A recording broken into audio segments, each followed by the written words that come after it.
तो जी आज हम लोग एपिसोड पढ़ेंगे 37 मेरा जो सनम ज़रा बेर है मैं भाई मदियाशा।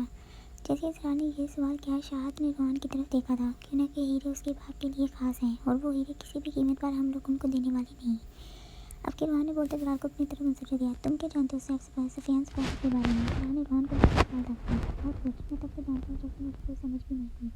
रोहान बोलते जैसे उदास हुआ था, अपने चाचू को सोने के समय जैसे उभरा था। मुझे सब कुछ जानना है। इकरार ने उसके चेहरे को देखते हुए उसके सैफ सफारी को सबसे जानती है। उसका सब चेहरा देखते धीमे से बोलते रोहान को बोलने का इंसाफ कर रहा था। इन साल पहले वो यूनिवर्सिटी में तनाव से टकरा गया था।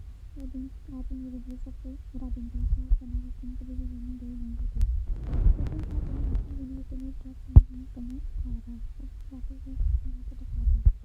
वो एक था जो एक्सीडेंट स्टाफ को सवारी से आई तो तनाव का नशा चढ़ गया था। तनाव उस दिन को एक अचंभे से टकराने को सोचते समय वो सोचते लेकिन शायद सफारी वो बोलते रहता था। एक शांत खाली करके चलते रहता था। खाने का कुछ रहता था। वो कैसे ये सब करने वाला था तो कुछ भी नहीं जानना सकता। लेकिन ये सब सही नहीं चाहते तो तनाव ने कभी भी उसको नहीं छोड़ा। हम सब सारे के तनाव में कैसे तनाव काफी लगते थे। कुछ साल पहले जब वो सब कुछ हो गया था कुछ खाने के लिए तो उसने खाने में साथ ले जाने लगा। उसने जाने से पहले उससे बात करना कैसे करने लगा। तनाव के मन में साफ करती थी। जब भी चंद एक दो लड़कियां होती जिनसे उसकी बनती थी, वो कभी भी किसी भी इंसान से जल्दी दिल नहीं बढ़ाती थी। वो जैसे अभी मासूमियत से भरी हुई थी वैसे ही वो पहले थी। लेकिन हाँ, एक चीज़ थी 3 साल पहले जो अभी के वक्त में बदल गई थी। वो पहले जल्दी से किसी की बातों से फैसला नहीं करती थी। वो मुस्कुराती थी। अपनी ज़िद को पूरा करने का तरीका वो बखूबी अच्छे से जानती थी। लेकिन 3 साल में जो कुछ हुआ उसके बाद वो बहुत बदल गई। ज़िंदगी ने वैसे ही बहुत कुछ उसके साथ कर दिया था। और सैफ ने भी जनाब की ज़िंदगी में तूफान फैला दिया था। कितने ही दिन वो यूनी में उसको तंग करता था। वो चाहता था कि जनाब उसकी फ्रेंड बन जाए, मगर जनाब को वो एक आंख भी नहीं पाया था। वो यूनी में ड्रग्स देते पकड़ा गया था। जब उसको वहाँ से निकाला गया सबने तमाशा देखा था। जनाब ने भी उसको देखा था। वो ऐसे यूनी से निकाले जाने पर फिर कभी यूनी तो नहीं आ सका, लेकिन वो उसको तंग करने के लिए फ़ोन नंबर भी जनाब का हासिल कर गया था। जनाब तभी भी नहीं डरी थी। वो अपनी मोहब्बत का इजहार जनाब से कर गया, लेकिन जनाब ने साफ उसको इनकार करते ब्लॉक कर दिया था। सहज सवारी पर एक अजीब सा जुनून सवार हुआ था। वो किसी भी कीमत पर जनाब को अपने पास लाना चाहता था। उसने जनाब को तंग करना छोड़ दिया था। उसकी जगह हमारे घर के बारे में इंफॉर्मेशन निकाली, पता किया कि हम कैसे लोग हैं। वो समझ गया कि हम बहुत शरीफ लोग हैं। तभी पापा के एक जानते दोस्त की फैमिली को अगवा करके धमकाया कि एक रिश्ता है उसके कज़न का बेटे का जो आपकी बेटी से शादी करने जाता है। हम सब उस हक में नहीं थे जनाब को लेकर। मुझे कोई भी जल्दबाजी नहीं करनी थी। दादा जान भी नहीं चाहते थे, लेकिन पापा ने कहा देखने में क्या जाता है, बस एक वो दिन और सब कुछ हमारे सामने आ गया। वो खुली किताब जो बंद कर दी गई थी 15 साल पहले, वो ऐसे खुलने वाली थी कोई नहीं जानता था। वहाँ सब आप भरते उठते कमाल और के सामने खड़ा था। जरा भी हैरान सा सोच में पड़ा था। सनान लोग भी बहुत धीरे ध्यान से सुन रहे थे। वो अपने बाप के साथ रिश्ता लेकर हमारे घर पर आ पहुंचा था। कोई भी नहीं जानता था कि 15 साल पहले जिस शख्स ने मेरे चाचू को खत्म किया था वो कौन था।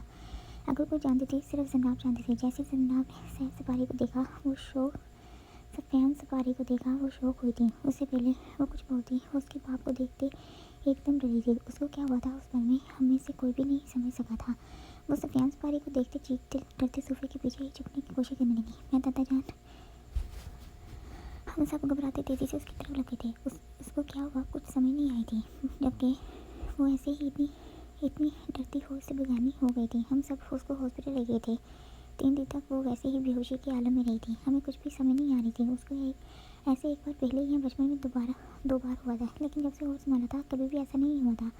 जैसे ही उसको होश आया वो एकदम खामोश सी हो गई थी। हम लोग उसको लेकर उसको घर ले आए थे, उसके पास रहती थी। वो इतना डरने लगी थी कि किसी को भी अपने पास से जाने नहीं देती थी। जैसे था ने ये सुना सारा गुस्सा जा की तरफ बैठ गया था, जबकि ये सुनते वो ऐसे फील कर रहा था जैसे वो दर्द उसको महसूस हो रहा हो।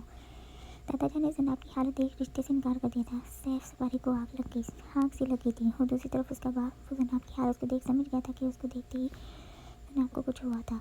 और उसको क्या हुआ था, क्यों हुआ था, वो इन सवालों के जवाब खुद ही ढूंढ गया था। एक दिन जनाब सोने के दौरान चीखते उठते बड़बड़ाने लगी। हमें कुछ भी समझ नहीं आई। जैसे ही मैंने उसको शानों से पकड़ा झगड़ा वो होश में आई थी। वो कितनी देर रोते बोलने की कोशिश करती रही थी, कुछ समझ नहीं आई। लेकिन जैसे ही उसने चाचू का नाम लिया हमारा दिमाग तेज़ी से काम किया। जैसे ही उसको प्यार से पूछा वो हमें बता गई सफियान सफारी ही वो शख्स था जिसने जनाब के माँ बाप यानी मेरे चाचू और चाची को मार डाला था।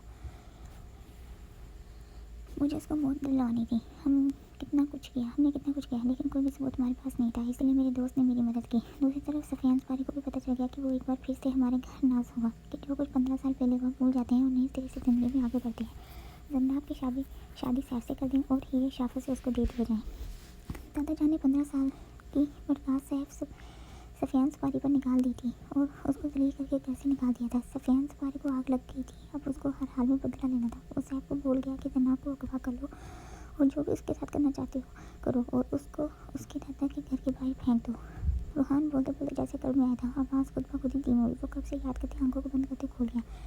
जरार के गुस्से से रगे तनी थी। गुस्सा हद से बड़ा था। वो कब से आंखों को बंद करते कैसे सब बातों को बर्दाश्त करने की कोशिश में लगा था और सैफ सफारी ने सोच लिया था कि वो वही करेगा जो उसका बाप चाहता है। जैसे रूहान ने ये अल्फाज अदा के जरा के हाथों की बनी मुट्ठी को गुस्से से कांच के टेबल पर मार गया था। जबकि सबकी नज़रें जरा पर गई थी। रूहान भी चौंका था। क्या किया था उसने? अभी सब उसके जख्मी हाथ को पकड़ते वो गुस्से से दांतते रूहान के सामने हुआ था। उसकी बर्दाश्त जैसे खत्म हुई थी। वो किसी को भी मार सकता था। रूहान मुझे सब कुछ एक बार जानिए। वो गुस्से से भड़काते उसके सामने खड़े ही अपना बहते खून वाले हाथ को बेतज़ील दीवार में दे मार गया। रूहान ने गौर से उसके गुस्से से भरे लाल चेहरे को देखा था। उसने अपने बाप की बात पर अमल करते जन्नाब को किडनैप तो कर लिया लेकिन जन्नाब के साथ कुछ भी बुरा नहीं किया। धीरे से बोलते मुकाबले के कंधे पर हाथ रखते दबाव दे गया। जरा को सुकून मिला था। उसके साथ कुछ ढीले पड़े थे। सब ने सुख की सांस ली थी। वो जनाब से निकाह करना चाहता था। वो जनाब को पूरे हक से अपना बनाना चाहता था। इसलिए वो जनाब को किडनैप करके अपने किसी फार्म हाउस पर ले गया। वो चाहता था कि जनाब दिल से उसके साथ शादी कर ले लेकिन जनाब ने उसको गुस्से में बोलते मारने की कोशिश की। जनाब भी क्या करती, वो कभी भी एक इंसान से शादी नहीं कर सकती। जनाब ने गुस्से में सैफ सफारी को बहुत कुछ बोल दिया। वो उसके बाप को खत्म करने की बात भी भूल गई कि अदालत से सजा वो दिलवाएगी, वो भी वो गवाही के जरिए।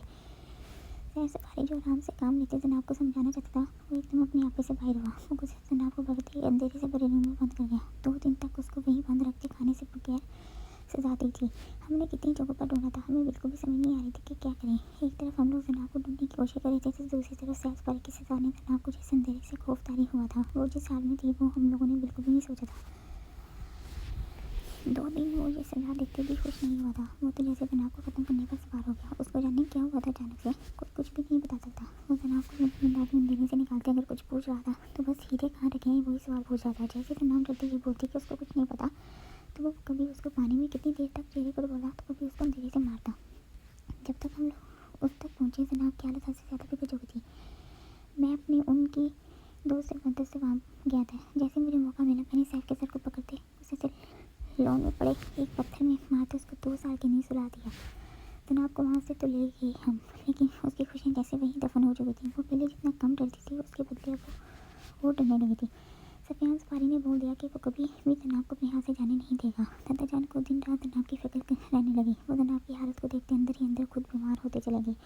जनाब को वक्त लगा लेकिन वो आस्ता आस्ता जैसे सब कुछ समझने लगी। सैफ सफारी के सर पर चोट लगने की वजह से वो कोमे में चला गया। उसके बाद हमें पता चला कि उसकी दिमागी हालत कुछ ठीक नहीं। उसको जब भी गुस्सा आता वो पागलों की तरह किसी को भी मार सकता था। वो कुछ भी बोल जाता। उसको अगर कुछ याद रहता है तो बस ये कि ये इंसान मेरी बात नहीं मान रहा। सब जैसे ही पता चला दादा जान को सिर्फ जनाब की शादी की फिक्र रहने लगी। उसी के दौरान वो कैंसर में मुबतला हुए। जैसे ही उनको पता चला कि टाइम कम है वो सोच चुके थे कि जनाब की शादी वो पाकिस्तान की जगह यहाँ इस्तांबुल में करेंगे। वहाँ सर साथ कार्य करते रहे उनसे बोलते थे आपको देखने का जो वैसे खड़ा था जैसे जनाब को दस्तक को महसूस हुआ। आगे तुम्हारे सामने ये कहानी थी सैफ सफारी और उसके बाप की। वहाँ साहब बोलते जैसे सब कुछ हया कर गया था। एक बात बताओगे वहाँ 15 साल पहले जब भाभी के मॉम डैड की वफात हुई तो गाड़ी में भाभी के अलावा साथ एक लड़का भी था। वो कौन था? माइक सबको खामोश देख आराम से पूछते खड़ा हुआ था। वो मैं था। वहाँ ने बोलते सब कुछ ओके था। जब मेरे चाचू ने अचानक से चाची को और जनाब को यहाँ से भेजने की बात की तो मैंने बहुत जिद की कि मुझे भी उनके साथ ही रहना है। तो मजबूरी में चाचू को मेरी और जनाब की जिद को मानते ही हमें छोड़ने के लिए पाकिस्तान जाने का फैसला लेना पड़ा। जब गाड़ी का एक्सीडेंट हुआ मैं गाड़ी में था लेकिन बेहोश हो चुका था जिस वजह से मैं किसी को देख नहीं पाया। लेकिन जनाब ने पूरे होश में होते हुए अपनी आंखों के सामने चाचू को मरते देखा था। वहाँ दर्द याद करते मुश्किल से बोल पाया था हीरे हज़र अंकल ने CBI को क्यों नहीं दिए? अब्दुल सनान का सवाल सामने आया था। वो किसी की अमानत था। उनकी टीम के जो ऑफिसर्स थे उन्होंने बहुत सोच समझ कर ये फैसला लिया था कि अभी वो हीरे चाचू अपने पास रखें ताकि उनकी हिफाजत हो सके। बिना कि जिसके ये हीरे हैं वो लंदन में रहते हैं। बस लंदन हीरे जाने से पहले ही सब कुछ ऐसा हो गया। वो हीरे अभी तो मकसूद नामी शख्स जो चाचू का दोस्त भी था उनके पास है। वो हीरे जनाब की सालगिरह पर मिलने वाले थे लेकिन सैफ सफारी उसके बाप को ये पता चल गया जिस वजह से वो डेट बदल गई। सिकंदर दादा ने मकसूद को कहा कि कोई और डेट दे दें कि सालगिरह के बाद वो हीरे जनाब की जगह उनको वो लोग दे दें। लेकिन वो लोग भी जनाब के अलावा किसी को नहीं दे सकते क्योंकि जब गाड़ी का एक्सीडेंट हुआ था चाचू ने जनाब का हाथ एक लोग बॉक्स था जिस पर लगाया था वो एक मशीन थी जिस पर चाचू ने अपना हाथ लगाना था। वो हीरे के लिए एक लॉक था जिस पर चाचू ने जनाब का हाथ लगा दिया। इसलिए वो हीरे कहाँ है ये तो मकसूद को पता है, लेकिन उनको वहाँ से सिर्फ जनाब निकाल सकती है। जो भी होना है वो अब पाकिस्तान में होना है। रोहन ने कहते ही बात खत्म की थी। दादू सब कुछ जानते हैं आपके ज़रा सोते बोला था। वो सब कुछ जानते हैं। दादाजान ने यहाँ इस्तांबुल में आते ही जब जनाब की शादी की बात की तभी उनको सब कुछ बयान कर दिया था। इसलिए वो खुद पाकिस्तान गए। तो पाकिस्तान जाने से पहले दादू यही बात करना चाहते थे लेकिन कर नहीं पाए थे कि मैं पता नहीं क्या जनाब के बारे में सोचूंगा। रात ने याद करते आंखों को बंद किया था। जब सोफे पर गिरने वाले अंदाज में बैठते टेक लगाई थी। जफर पाकिस्तान जाने के लिए तैयारी करूँ, इससे पहले यहाँ के सारे रास्ते सैर सपारी और उसके बाप के ख़त्म करने होंगे। वो एकदम तेज दिमाग से सोचते टेबल पर झुका था। यहाँ पर एक फाइल पड़ी थी जिसमें सैर सपारी और सफर सपारी के सारे अड्डों का पता था। रात ने सोच लिया था कि अब क्या होगा। सैर सपारी फिर कभी इस्तांबुल नहीं आ पाएगा। एक और सैर सपारी की शादी हुई है 1 साल पहले, वो शादी कर चुका है। आई थिंक उसका एक बेटा भी है जो 1 साल का होने वाला है। उसकी सालगिरह की पार्टी अगले महीने में पाकिस्तान में है। रानी याद जल्दी से बोला था, चलो इस बार उसके बेटे की सालगिरह पर हम भी सरप्राइज़ की शक्ल में जाएंगे। सराह ने बोले सबको काम की तरफ लगाया था। 1 महीने बाद जनाब यार तू तो हद से ज़्यादा ही बोर हो गई है। तुझे हुआ क्या है? पहले तो तू ऐसी नहीं थी, इतनी बोर तो नहीं थी। 1 महीने से ऊपर हो गया तुझे यहाँ आए हुए, लेकिन एक बार भी तूने मुझे इस्तांबुल की खूबसूरती के बारे में नहीं बताया। आपकी वो कहती भाग तो उसके मुकाबले बैठी थी। शांति ने हल्के से मुस्कुराते उसको देखा था। जनाब मेरे लिए भी कोई इस्तांबुल का लड़का ढूंढ ले यार। सोनिया प्यार से बोलते जनाब के कंधे को दबाने लगी। सोनिया जनाब की क्लास फ्रेंड थी जो स्कूल के सारी यूनियन में भी हर वक्त साथ ही पाई जाती थी। सोनिया को नॉन स्टॉप बोलने की शुरू से ही आदत थी, लेकिन जनाब सिर्फ उसकी बातें सुनकर मुस्कुराती थी। जब से उसको पता चला था कि जनाब पाकिस्तान आ गई तब से ही वो हर रोज़ ही उसका सर खाने के लिए घर पर चली आती थी। अब वो रोज़ाना वाला डायलॉग बोलते उसके कंधे को दबाने लगी थी। ठीक है मैं आज़ा से बात करती हूँ कि तेरे लिए किसी अच्छे लड़के को ढूंढे ताकि तेरी शादी वहाँ हो जाए।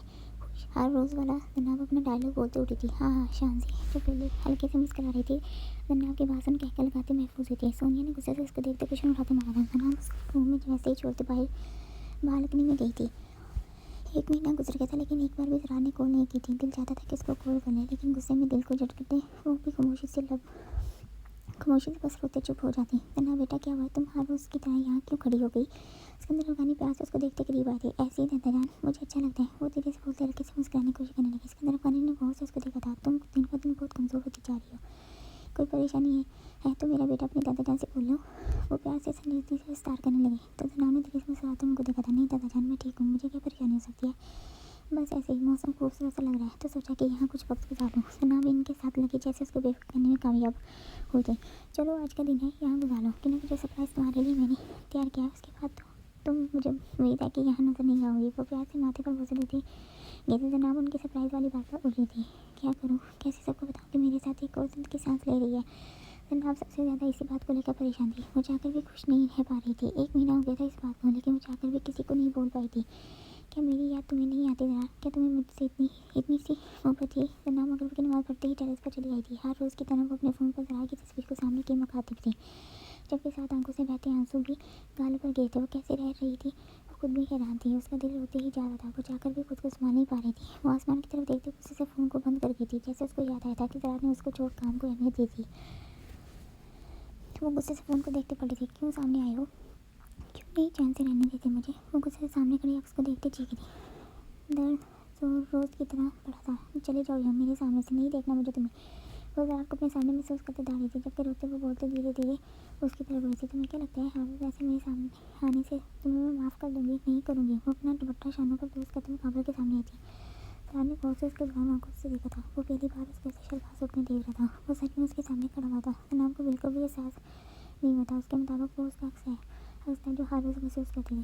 चले जाओ यहाँ से, चले जाओ। ऐसे ही मुझे वहाँ से जाने के लिए बोला था ना। वो अपने गालों को बिल्कुल साफ करते उसके और करीब हुई थी। रोहन बोलता है कि तुम यहाँ मेरे पास मेरे लिए आओगे, लेकिन मैं जानती हूँ तुम कभी भी नहीं आओगे, बिना कि तुमने खुद ही तो मुझे जाने के लिए बोल दिया था। क्यों किया था ऐसा? रात मैं तो उस दिन बहुत खुश थी, चाहती थी कि अपनी खुशी तुमसे शेयर करूँ, लेकिन वो बहुत एक बार फिर आंखों को भर गई थी। बहुत बुरे हो तुम, ऐसे क्यों हो तुम? वो रोते हिचकी को भरते उसके अक्स को गिरबान से पकड़ गई। मैं कभी भी नहीं वापस आऊँगी, वो सोच कर मुश्किल से कह पाई थी। तुम गायब क्यों नहीं हो रहे? वो उसको वैसे पकड़े खुद की तरफ झटक गई, क्योंकि उसको अपनी और करीब कर गई। वो धीरे से उसको देखते मुस्कुराया था। सुना को अजीब सा लगा तो अपनी सुनी सर से चुपकाए खोले उसको देखने लगी, जबकि वो रहते उसको छोड़ते 2 कदम दूर हुई। वो मुसलसल अपनी आंखों पर हाथ रखकर मुसलसल खोले और बंद करे कि गायब हो जाए, लेकिन वो गायब कैसे हो सकता था? वो उस पर सच में उसके सामने मौजूद था। तुम गायब क्यों नहीं हो रहे? मुझे में से बोलते आस्ते आस्ते छोटे कदम लेते अपना नाजुक सा हाथ करते आगे करते उसके चेहरे के करीब आते गाल को चुप लिया। अभी वो डरते पीछे को किस्ती के मुकाबले उसकी चाल को देखते उसको कमर से काटते अपने बेहद करीब किया था। वो आज उसको 1 महीने 10 दिन बाद देख रहा था। दिल उसकी गुर्बत को एहसास को अपने अंदर भर लेना चाहता था। सनाब की एक पल के लिए सांस थमी थी। वो खुशी से जैसे अभी भी यकीन नहीं कर पा रही थी कि वो उसके करीब मौजूद था। मैंने कैसे ये 1 महीना 10 दिन गुजारे मैं तुम्हें बयान नहीं कर सकता। वो गंभीर लहजे में बोलते प्यार से उसके गालों को चुम गया। सनाब की सांसें तेज हो गई। खुश होती जैसे कुछ भी समझ नहीं पाई थी। इस 1 महीने में मुझे ये एहसास हुआ कि मैं तुम्हारे बिना नहीं रह सकता। सनाब तेजी से सरगोशी करते उसकी भीगी आंखों को चुमते जैसे मोहब्बत का एहसास बख्श किया था। सनाब बहती आंखों से गौर से उसके चेहरे को देखा था। दोनों की गर्म सांसें एक दूसरे से गुजर रही थी। सच में हो? जनाब धीरे से बोलते जैसे अभी भी यकीन नहीं कर पाई थी। आंखों को बंद करके मुश्किल से बोल पाई थी। सना ने वापस से बड़ी निगाहों से देखा था जबकि उसके नाजुक हाथ को उठाते वो अपना लफ्ज़ छोड़कर उसके करीब हुआ। मैं तो तुम्हारे करीब ही मौजूद हूँ। तुमने मुझे महसूस तो हर रोज़ किया है फिर भी यकीन क्यों नहीं? वो प्यार से बोलते उसके बालों को अपने लबों से छूते उसकी गर्दन पर झुका था। सना को अपनी जान पर जैसे तुम जैसे बर्दाश्त नहीं हुआ था। उसको एक साथ सब कुछ याद आया था। वो उसको खोते देख जैसे होश में आई थी। एकदम से मुकाबले के सर को तोड़ते दूर हुई थी। उसकी आंखें जैसे बंद हो रही थी। उसका सर जैसे घूमने लगा था। क्यों सना अभी उससे बोलते घबराते गिरते जरा ने 2 कदम आगे बढ़ते उसको बाहों में भरा था। जबकि उसको गोद में उठाते वो तेज से नीचे की तरफ गया था। दद्दू ये डॉक्टर इतनी तेज क्यों लगा रही है? वो परेशान कर उनके भाई चक्कर लगाते इस बार से बोला था। जफर सभी खामोश खड़े हुए बस एक दूसरे की शक्ल देख रहे थे। अभी आ जाएगी डॉक्टर बेटा। निदा बेगम उसको इतना परेशान होकर देख प्यार से बोलेगी। जरूर फिर से मेरी बहन पर गुस्सा किया होगा। सनान जो जरा को इधर फिर से देख बड़बड़ा सफर मुख जरूर फिर से मेरी बहन पर गुस्सा किया होगा। सनान जो जरा को इधर फिर से देख बड़बड़ा सफर ने मुक्का करने पर चढ़कर उसको खामोश रहने का कहा था। सर शांति भी खामोशी से खड़े एक दूसरे को इशारों से घूर रहे थे। डॉक्टर जैसे डॉक्टर रूम से बाहर जरा सब तेजी से उनकी तरफ मतवज्जो हुए थे। घबराने वाली कोई बात नहीं है। वो भी ठीक है। बस उनका सबसे ज़्यादा ध्यान रखने की ज़रूरत है। पहले के 2-3 महीने बहुत खास होते हैं। वो आराम से नीता की तरफ देखती बोली थी जबकि नीता चुमकी सी उलझी थी। जरा को भी कुछ समझ नहीं आई थी। वो भी मदद तरफ नजरों से निदा को देखने लगा था। डॉक्टर नूर आप कहना क्या चाहती हैं? निदा ने तेजी से पूछते उनके करीब हुई थी। मुबारक हो वो वहाँ बनने वाली है। She is pregnant. वो उनको ऐसे देखते मुस्कुराते बोले सबको को खुशी की नई लहर देखी। सिकंदर फानी सब हैरान से खुश हुए थे। सारा शोर से आंखों को बड़ा किए ऐसे खड़ा था जैसे कोई ख्वाब में बोल रहा हो। बस इसलिए बोल रही थी कि उसको बहुत आराम की जरूरत है। वो निदा के मुस्कुराते चेहरे को देखते बोली थी मुबारक हो मेरे शेर। सिकंदर अफगानी खुशी से चाहते उसको अपने सीने से काफी फिलहाल वैसे ही उनको देखते हल्के से मुस्कुराया था जबकि उसको यकीन अभी तक नहीं हुआ था। उसका मतलब मैं चाचू और मामू दोनों बनने वाला उस्मान खुशी से बोलते जल्दी से जरा के साथ लगा था। हर कोई खुशी से जरा से मिलते अपनी खुशी का जाहिर कर रहा था। डॉक्टर मेरी बेटी कैसी है? सिकंदर खान खुशी से जरार को देखते हुए डॉक्टर की तरफ मुतवज्जो हुए। वो ठीक है बस उनका बहुत ज़्यादा खाने पीने का ध्यान रखें। वो बेहोश सिर्फ सुबह से कुछ ना खाने की वजह से हुई थी। डॉक्टर मैं आपको छोड़ देता। जरार उनको इधर उधर देखते आराम से बोलते उनको लेते सीढ़ियों से नीचे गया था। डॉक्टर मुझे ठीक से सब कुछ बताएं। सनाब की हालत कैसी है? मेरा मतलब आप जब पहले बोली उनका बैग गाड़ी में रखते बात को छोड़ गया। मिस्टर जरार जन्नाब की प्रेगनेंसी को 1 महीना हो चुका है। वो जब पाकिस्तान आई थी तो मेरे पास एक चेकअप के लिए आई थी। वैसे तो वो ठीक है कोई परेशानी वाली बात नहीं है मगर वो अपने खाने पीने का ध्यान बिल्कुल भी नहीं करी। साथ में जाने क्या सोचती रहती है। उनके दिमाग पर किसी चीज़ का या बात का बहुत ज़्यादा असर है जिस वजह से वो ऐसे बार बार बेहोश हो जाती हैं। प्लीज़ अपनी वाइफ का बहुत खास ख्याल रखें। उनको खुश रखने की कोशिश करें। उनके खाने पीने का ध्यान करें। अगर ऐसे ही चलता रहा तो बच्चे और उनके खुद के लिए आगे मुश्किल होगी। वो तफसीली जवाब देती गई थी और रात तो वही सोच में पड़ा था कि जब 1 माह से उसकी बीवी प्रेगनेंसी से वो अनजान था। क्या उस दिन सन्नाब यही बात बताना चाहती थी? मुकाबले को उसकी कई बार जाती थी। पापी मैं बहुत खुश हूँ मैं चाचू बनने वाला हूँ। आधा डॉक्टर के जाते ही तेजी से रूम में दाखिल होते जनाब के साथ बैठ चुका था जबकि दूसरी तरफ शांति अपनी मासी बनी की खुशी को संभाल नहीं पा रही थी। वो भी खुशी से जनाब के साथ चिपके बैठी थी। निदा बेगम को उसकी नजर उतारते किचन की तरफ गई। सिकंदर अफगानी भी पैसे बाहर बाहर गए थे। सब सफर लोग भी मुस्कुराते उनके पीछे ही गए थे। इसका मतलब जरा पापा सच में था। वो मेरे सामने था। क्या उसको पता चल गया कि वो पापा बनने वाला है? जैसे जानते लोग रूम से गए जनाब उठते वाशरूम में आई थी। अभी वो पानी कुचला आराम से बेसिन के सामने खड़ी खुद को आईने में देखते बड़बड़ाई जा रही थी। उसको बुरा लगा होगा कितने सवाल दिल में आए थे लेकिन मेरी कौन सा कोई गलती है? सारी गलती उसकी अपनी है। वो एकदम याद करते स्पार्ट हुई थी जबकि नरमी पल में गायब हुई थी। वो बात पानी के चिमटे मारते रूम में वापस आई थी। कहाँ गया? जैसे बालों को जोड़े की तरह वो रोल करते ऊपर करते बांध कर हटी बेड को देखते दूर देखने लगी। कितनी बार बोला बालों को मत बांधा करो। जैसे जनाब ने सोफे की तरफ मुड़ते देखा जरार के गले में शोर की तरह दुपट्टे को डाले देख वो हैरान हुआ। वो खुशी से बोलते उसके करीब आया और जड़ से उसके बालों को खोलते खुशी से उसको अपनी बाहों में उठाते घूमा था। जनाब हैरानगी से उसको देखा था। सवाल पे जनाब वो प्यार से बोलते उसको साथ कर गया। जनाब प्लीज मुझे नीचे उतारो। वो धीरे से बोलते मुस्कुराए तो मुकाबले उसकी हालत का सोता जल्दी से उसको उतारते खड़ा कर गया। वो गर्म सांसें छोड़ते उसको प्यार से कमर से पकड़ते खुद के करीब करते उसके चेहरे को प्यार से थामते मसल से चूमने लगा। जनाब के लिए ये बात जैसे खुशी से भरा उसको मुस्कुराने की महक से पहुँच गया। वो बड़ी आंखों से बहती उसकी खुशी को महसूस करने लगी थी। क्या जरार मुझे लेने के लिए आया है? क्या वो काम छोड़ दिया जरार ने? लेकिन ये सवाल बार बार बस यही पूछ रहे थे। जनाब मैं बहुत खुश हूँ, मुझे यकीन नहीं आ रहा कि हमारी ज़िंदगी में इतनी बड़ी खुशी आने वाली है। वो उसके बालों को पैसे पीछे करते सब खुशी की तरह बोलते उसके गालों को चूमते उसके आंसू को अपने अंदर कैद कर गया। आप क्यों आए हैं? वो अपने आंसू रोकते धीरे से पूछते उसके हाथों को खुद से हिला करते अपना दुपट्टा उसके गले से निकालने की कोशिश की कि मुकाबले ने उसको देखते दुपट्टा निकालने से इनकार किया और प्यार से उसको कमरे से रोकते अपने बेहद करीब किया। तुम्हें क्या लगता है मैं यहाँ क्यों आया हूँ? वो गंभीर लहजे में बोलते उसके गिले चेहरे को गौर से देखते पानी की बूंदों को अपने होठों से चुनने लगा। जनाब की सांसों में हलचल सी पैदा हुई। वो उसके बदन से उठती खुशबू को अपनी सांसों में बसते जैसे खोने लगती।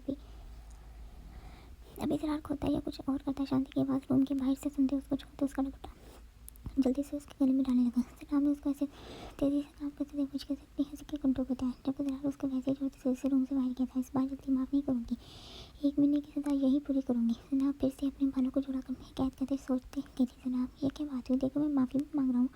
वो अपने कानों को पकड़ते उठ बैठे करते उसको मनाने की कोशिश करते हैरान हो रहा था। जब से जनाब ट्रेनिंग करते फारूक हुई थी जनाब से बिल्कुल भी बात नहीं की थी। अगर वो कोई भी चीज़ प्यार से खिलाने की कोशिश करता वो आराम से उसके हाथ को जल्दी खराब होने का बोलती थी। अभी वो रूम में आई थी कि जनाब उसकी नाक को खत्म करने के लिए जल्दी से कानों पकड़े बैठा था। आप मेरे रूम से जाएंगे कि मैं शांति के रूम में जाऊँ? वो सवार से बोलते कमर को उठाते उसको घूरते दरियाफ्त करेंगे। जनाब अपने कानों को छोड़ते जल्दी से उसके करीब आता। जनाब जो भी नाराज़गी है हम अभी खत्म करते हैं। तुम्हें मुझे गुस्से में कुछ बोलना है तो बोलो, मैं कुछ भी नहीं बोलूँगा जैसे, लेकिन ऐसे अगर तुम अभी शांति के रूम में गई तो अच्छा नहीं होगा, इसलिए इसलिए बोल रही हूँ आप अभी मेरे रूम से जाएँ। वो कंबल बेड पर फेंकते उसके सीने पर हाथ रखते उसको रूम से बाहर की तरफ धकेलने लगे। जनाब वो अपना गुस्सा कंट्रोल करते धीमे लहजे में बोलते उसके हाथों को प्यार से पकड़ गया। गुस्सा आ रहा है तो गुस्सा करने ऐसे क्यों देख रहे हैं? आपको एक बार भी बुरा नहीं लगा कि मैंने आपको बताया नहीं? एक माँ जरार एक माँ। वो गुस्से से उसके गिरेबान को पकड़ते गोया कोई कितने आंसू फिर से गिरे थे। आपको पता है कैसे मैं रही? आपने एक बार भी कॉल नहीं की। मैं इतनी बड़ी बड़ी खुशी सबसे पहले बताना चाहती थी आपको, लेकिन मेरी सारी खुशी को नज़र लगी और तो मुझको से बोल बैठी इतनी आसानी से आपको माफ़ नहीं करूँगी। वो तो उसको रूम से बाहर करते डोर बंद कर गई थी। जरार मुँह खोले देखते स्नान के रूम की तरफ गया था। क्या हुआ भाई तुम यहाँ? सब लोग सभी वहीं बैठे शाहद शान के साथ पाकिस्तान के रास्तों पर बात कर रहे थे। जब जरा को मुँह बनाए देखते सब उसकी तरफ नजर हुए थे। कुछ नहीं हुआ, तुम्हारी भाभी ने रूम से धक्का दे दिया, देकर बाहर निकाल दिया। वो उदासी से बोलते लैपटॉप पर झुका था। सरान सबकी तभी से ऐसे निकली थी। ने गुस्से से सबको मारा था। कोई बात नहीं, आज का दिन ऐसा ही हुआ है, कल को मैं यहाँ नहीं अपनी बीवी के पास ही रहूँगा। वो मायने के अंदाज में बोलते सरान को बोलने पर मजबूर हो गया। कल भी मेरे भाई तो मेरी बहन के जैसे यही आने वाला है। सरान हंसते उसको दबा गया। अरे पर खुदा आप कितनी देर नाराज़ रहने वाले हो? मैं तुम्हें बताना चाहता था लेकिन मैं पहले चाहता था कि खुद सब कुछ पता कर लूँ। जब से सिकंदर लगाने को रोहान ने बताया था कि जरार को सब कुछ बता दिया है सैफ सफारी और उसके बाप के बारे में, तब से बोल रहे थे कि जरार उनसे बात करेगा। वही हुआ था। रात खुशी की वजह से वो कुछ नहीं बोला था, लेकिन सुबह होते ही वो अपने दद्दू की क्लास ले ही चुका था। दादा जाने ही शर्त पर नाराज़गी खत्म हो गई। बोलो शर्त। वो जल्दी से मुस्कुराते जरार के करीब होते जैसे जैसे जरार बोल रहा था सिकंदर बनने से नाराज़गी से आंखों को बड़ा करते जा रहे थे। मैं ऐसा वैसा कुछ नहीं करने वाला। तुम्हारी बीवी तुम्हारी वजह से अगर नाराज़ है तो उसको मैं कुछ भी बोलने वाला नहीं।